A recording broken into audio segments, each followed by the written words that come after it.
Hi folks, Martin Hood here again. The concept for this video was to give you a report back on the objections to the CIRA regulations.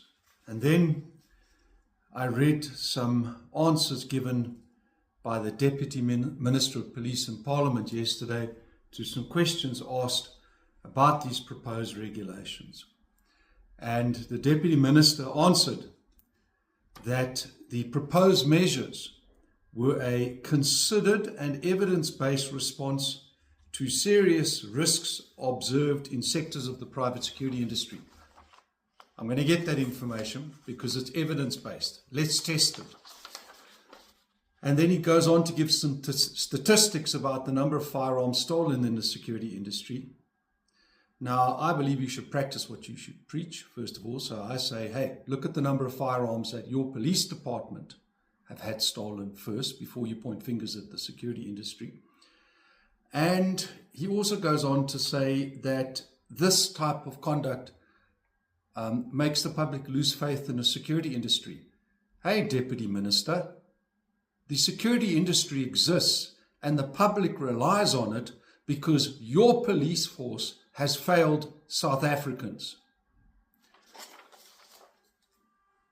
This is an example of some of the objections that were sent to me unsolicited by members of the public and business. Not what I drafted, what was sent to me. Let me tell you who objected to these regulations so that you, as a firearm owner and as a member of the public and as a consumer of security services, can appreciate how serious this is.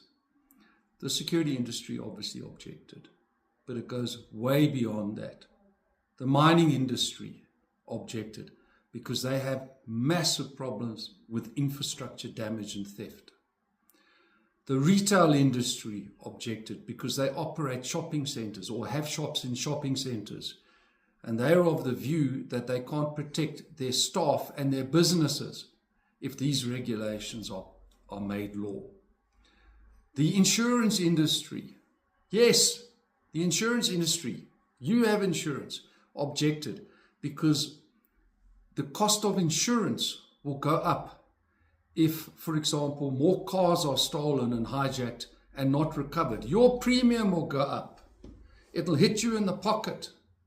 But what happens too is that when crime happens and nothing happens to stop it, it gets worse. This, if accepted, the regulations will make South Africa a haven for further criminality.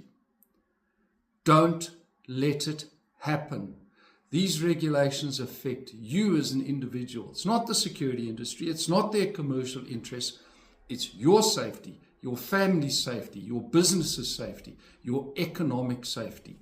Stop these regulations.